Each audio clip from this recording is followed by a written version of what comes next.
Barack Obama ముందు జాగ్రత్త చర్యలు తీసుకుంటున్నాడు. ట్రంప్ ఏదో ఒకనాడు తనని బొక్కలో దోయిస్తాడేమో అని భయపడుతున్నాడు. ట్రంప్‌ని విపక్షంలో ఉన్నప్పుడు వెంటాడి వేటాడింది. తనని అధ్యక్ష హోదాకి పనికి రాకుండా చేయడానికి నానా తిప్పలు పడ్డాడు బరాక్ ఒబామా. బైడెన్ అనేవాడిని ముందు పెట్టి వాడి మతిస్థిమితాన్ని వినియోగించుకుని చివరికి ఆటోమేటిక్ పెన్నుని అడ్డం పెట్టి సోరోస్ తరపున కథ నడిపించినోడు, ఒకప్పుడు సోరోస్ బృందం తరపున అధ్యక్షుడైనోడు బరాక్ ఒబామా. ఆ బరాక్ ఒబామా ఇప్పుడు ట్రంప్‌కి భయపడి బ్రిటన్‌లో సెటిల్ అవ్వడానికి రెడీ అవుతున్నాడా? బ్రిటన్‌లో ఉన్నటువంటి ప్రధానమంత్రి కీర్ స్టార్మర్ ట్రంప్‌కి వ్యతిరేకి.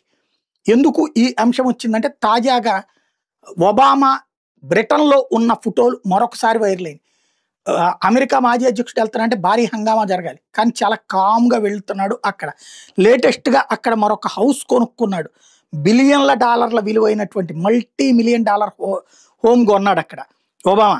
అదే సందర్భంలో బ్రిటన్‌లో ఇప్పటికే అమెరికాలోని తన అనేక ఆస్తుల్ని అమ్ముకుని బ్రిటన్‌లో తను ఇన్వెస్ట్ చేయడం అన్నటువంటిది కూడా ఇప్పుడు సంచలనం సృష్టిస్తోంది. ప్రధానంగా ఈ చర్చే నడుస్తోంది.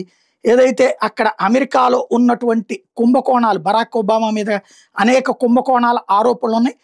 ఆయన అధ్యక్షుడిగా ఉన్నటువంటి సందర్భంలో చేసినటువంటి యాక్టివిటీస్ మీద ఆల్రెడీ విచారణ చేస్తున్నది ఫెడరల్ రిజర్వ్, అట్లాగే అమెరికాకి సంబంధించిన సిఐఏ, FBI వీళ్ళందరూ కూడా.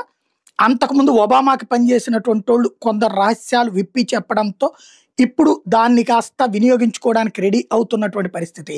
ప్రధానంగా federal indictment of Barack Obama related లీడర్షిప్కి సంబంధించినటువంటి ఏదైతే రస్సింగ్ గేట్ కుంభకోణం, రష్యా గేట్ కుంభకోణం, రష్యాతో కుమ్మక్కయ్యి ట్రంప్ తప్పు చేశాడన్న ప్రచారానికి వేల కోట్ల రూపాయలు ఖర్చు పెట్టించి ఆ ప్రచారాన్ని తెర మీదకి తీసుకొచ్చి నాటకం ఆడించినోడు ఒబామానే అన్నటువంటిది ఆల్రెడీ దర్యాప్తులో తేలినటువంటి నేపథ్యంలో ఒబామా అరెస్టు, జైలుకు పంపిస్తారన్న భయంతో దేశం విడిచి వెళ్ళిపోవడానికి ట్రంప్ పదవీ కాలంలో ఉన్నంత వరకు ప్లాన్ చేసుకుంటున్నాడు అన్నటువంటి చర్చ నడుస్తోంది.